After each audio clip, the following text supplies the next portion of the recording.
Alors ici, le Yavetz, il dit que il est impressionné par la clarté qu'ont eu ceux qui ont instauré cette 19e bracha. Cette 19e bracha, vous savez, c'est celle-là, la 19e, qui est ajoutée au Shmoné Esrei. Il dit parce qu'ils ont vu en fait que bien qu'il n'y aura plus de quatre, de groupes définis avec un nom précis qui vont s'opposer au règne divin, ça n'existera plus. Mais il va rester des influences éparses, des hommes qui ne veulent pas baisser la tête, des hommes qui continuent à essayer de remettre en question la royauté divine. Mais la majorité, à la fin, acceptera la royauté divine. Et là, c'est Yechidim, c'est particulier, qui reste, c'est la minime. La minime, c'est les minimes, ceux qui veulent remettre en question la présence divine et que c'est Hachem qui dirige le monde. C'est encore des personnes éparses. Tout le monde, plus ou moins notre génération, accepte qu'il y a un créateur, ou alors s'il y a des personnes comme ça éparses. Il n'y a pas un groupe catégorique comme ça qui dit « nous, voici, nous proposons ça contre Hasvé Shalom, le règne divin ». Donc ça c'est les minimes qui remettent en question. Mais la malchinim, c'est ceux qui vont dire du mal du Klal Israël aux dirigeants des endroits où le Klal Israël est en galoute. Ils vont dire du mal aux dirigeants afin qu'ils nous fassent du mal, pour provoquer une punition sur le Klal Israël. Ils vont être malchines, ils vont dire des mauvaises choses sur le Klal Israël. Alte Tikva, ne leur donne pas d'espoir, ne leur donne pas de force, ne leur donne pas de courage qu'ils puissent faire leurs actions terribles. Vechol Azedim Kergayovedu, que tous les Édim, ceux qui font ça contre le Klal Israël, qu'ils soient anéantis complètement, qu'il n'en reste plus. Comme il n'y a plus de groupe, qu'il n'y a plus même de Yechidim. Vechol Oivecha, et tous tes ennemis. Vous voyez qu'ici, Frol Oivecha, Vechol Sonecha, ceux qui te, Chasvé Shalom, qui sont tes ennemis, et je ne sais pas si on peut dire, qui ne veulent pas, qui haïssent, alors ceux-là, qui ils attaquent le Klal Israël. Chol Oivecha, tous ceux qui font des décrets contre le Klal Israël. Vechol Sonecha, c'est ceux qui haïssent le Klal Israël dans le cœur, mais sans acte vraiment. Il y a une haine, c'est des sonim, ils nous haïssent dans le cœur. Mehera yikaretu, Mehera, vite yikaretu. Ici on voit que c'est la seule bracha où il y a 3 fois écrit Mehera.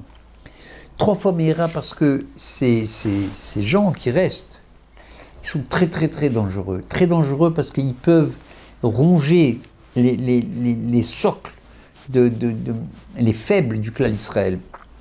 En fait, il semble ici qu'on parle de Amalek.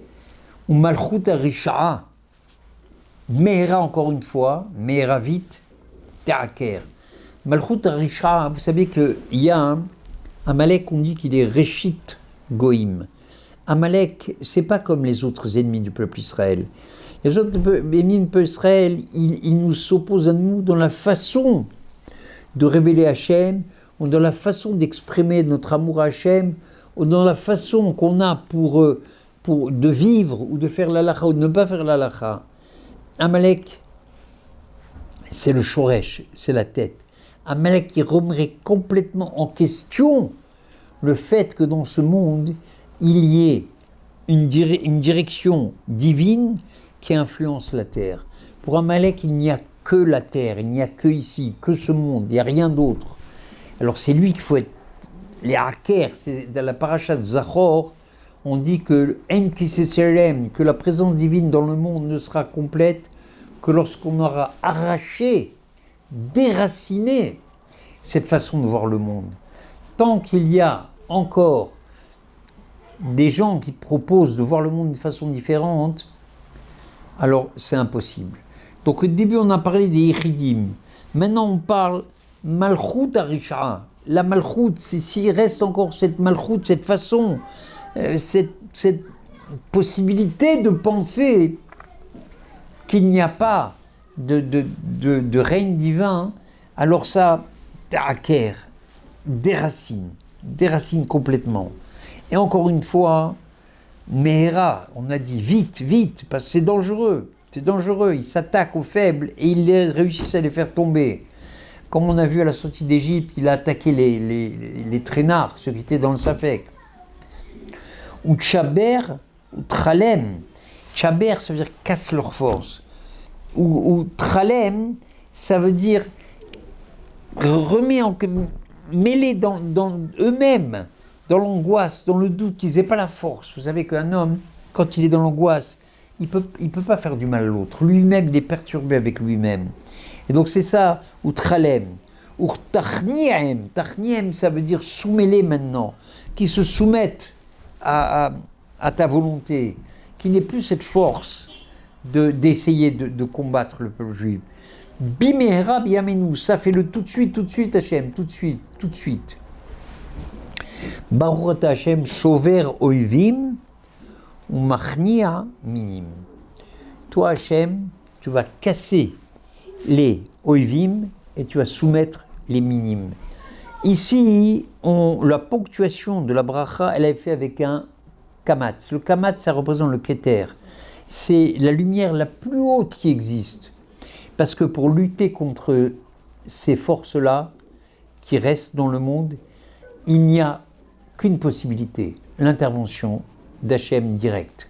D'ailleurs, on a vu, lorsque Moshe Rabbeinu s'est battu contre Amalek, il n'a pas été se battre avec des armées. Moshe Rabbeinu, il levait les mains vers le ciel, et lorsqu'il levait les mains vers le ciel, le clan d'Israël gagnait. Lorsqu'il baissait les mains, il n'avait plus la force de lever les mains, le clan d'Israël, il ne gagnait pas. Et à quel point c'est important que les mains soient vers le haut, même s'il fallait lui tenir les mains avec des pierres, on a dit, avec les autres lui tenaient les mains, il fallait que les mains soient en haut. Pourquoi ? Parce que quand on met les mains en haut, ça veut dire qu'on espère que ça vient d'en haut. Quand on montre que ça vient d'en haut, qu'Hachem, c'est tout ce qu'il veut, qu'on lui montre qu'on sait que ça vient d'en haut. Quand on sait que ça vient d'en haut, on gagne. Quand on met les mains vers le bas, vers la terre, vers le travail du bas, alors on croit que c'est d'en bas que ça vient, alors on ne gagne pas. Ça, c'est pour Amalek. Pour Amalek, tout ce qu'on a fait jusqu'à maintenant, c'est pour arriver à déraciner le chorès, la racine. La racine, c'est Hachem qui la déracine. Lorsqu'on met ses mains vers le haut, quand on remet dans les mains d'Hachem la destruction de cette malchut Arisha, de cette royauté, de Risha, de mauvais, de ceux qui veulent s'opposer à Hachem, Chaz v'Shalom, alors là, c'est Hachem qui s'occupe directement d'eux, et c'est ça qui est symbolisé par la ponctuation du nom d'Hachem, ici Baruch ata Hachem, avec un kamatz, le keter, de très haut, Hachem, il envoie la punition à ses réchaïm, et il les fait disparaître. Bezrat Hachem, Bekarov, on est très proche, encore un tout petit peu, et c'est bon, Hachem Yazor.